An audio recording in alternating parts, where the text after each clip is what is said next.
भिखारी बना बिजनेसमैन। एक था भिखारी। रेल सफ़र में भीख मांगने के दौरान एक सूट बूट पहने सेठ जी उसे दिखे।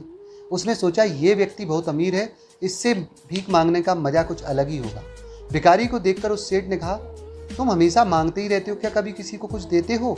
भिखारी बोला, साहब मैं तो भिखारी हूँ, हमेशा लोगों से मांगता ही रहता हूँ, मेरी इतनी औकात कहाँ कि किसी को कुछ दे सकूँ। सेठ जी ने कहा, जब किसी को कुछ दे नहीं सकते तो तुम्हारे मांगने को भी कोई हक नहीं है। चलो यहाँ से, मैं एक व्यापारी हूँ और लेन देन में विश्वास रखता हूँ। अगर तुम्हारे पास कुछ देने को नहीं है तो तुम यहाँ से जा सकते हो। तभी वो स्टेशन आ गया और जहाँ पर उस सेठ को उतरना था और ट्रेन से वह उतर के चला गया। इधर भिखारी के मन में ये बात बैठ गई कि अब मैं क्या करूँ। वो सोचने लगा कि शायद मुझे भीख में अधिक पैसा इसीलिए नहीं मिलता क्योंकि मैं उसके बदले में किसी को कुछ दे नहीं पाता। लेकिन मैं तो भिखारी हूँ, किसी को कुछ देने के लायक भी नहीं। लेकिन कब तक मैं लोगों को बिना कुछ दिए केवल मांगता ही रहूँगा? कब तक मैं भिखारी रहूँगा? बहुत सोचने के बाद भिखारी ने निर्णय किया कि जो भी व्यक्ति उसे भीख देगा तो उसके बदले में वो भी उस व्यक्ति को कुछ ना कुछ जरूर देगा। लेकिन अब उसके दिमाग में प्रश्न आया कि वो खुद भिखारी है तो भीख के बदले में दूसरों को क्या दे सकता है। इस बात को सोचते हुए दिन भर गुजरा, लेकिन उसे अपने प्रश्न का कोई उत्तर नहीं मिला। अब धीरे धीरे समय बीतने लगा। दूसरे दिन जब वह स्टेशन के पास बैठा हुआ था, तभी उसकी नज़र कुछ फूलों पर पड़ी जो स्टेशन के आसपास के पौधों पर खिल रहे थे। उसने सोचा, क्यों ना मैं लोगों को भीख के बदले में कुछ फूल दूं।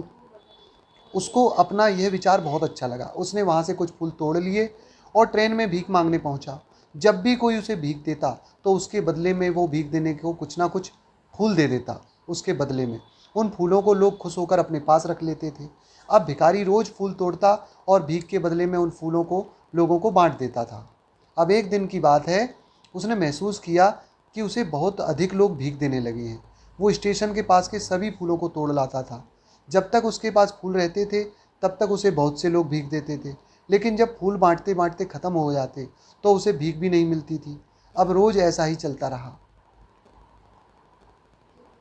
एक दिन जब भीख मांग रहा था तो उसने देखा कि वही सेठ जी ट्रेन में बैठे थे जिसकी वजह से उसे भीख के बदले फूल देने की प्रेरणा मिली थी।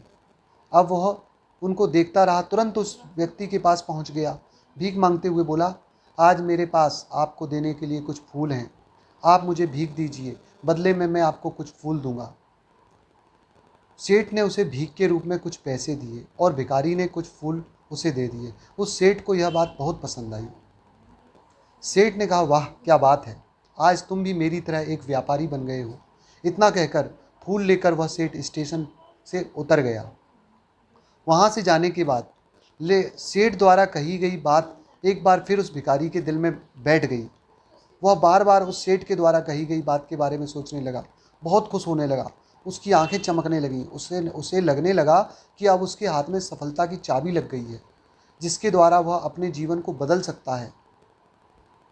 वह तुरंत ट्रेन से नीचे उतरा और उत्साहित होकर बहुत तेज आवाज़ में ऊपर आसमान की तरफ देखकर बोला, मैं भिखारी नहीं हूँ, मैं तो एक व्यापारी हूँ।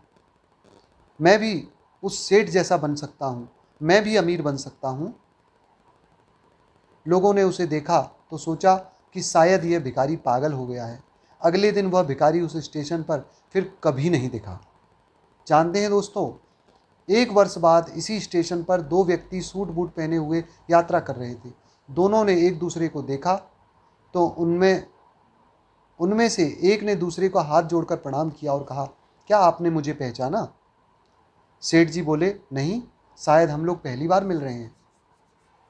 तो भिखारी ने कहा, सेठ जी याद कीजिए, हम पहली बार नहीं बल्कि तीसरी बार मिल रहे हैं।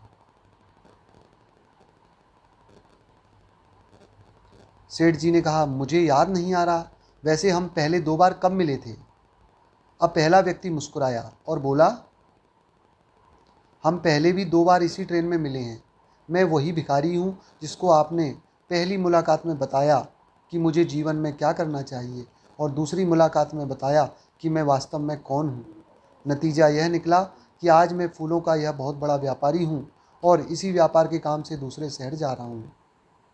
आपने मुझे पहली मुलाकात में प्रकृति का नियम बताया था जिसके अनुसार हमें तभी कुछ मिलता है जब हम कुछ देते हैं, लेन देन का यह नियम वास्तव में काम करता है। मैंने यह बहुत अच्छी तरह महसूस किया है, लेकिन मैं खुद को हमेशा भिखारी ही समझता रहा।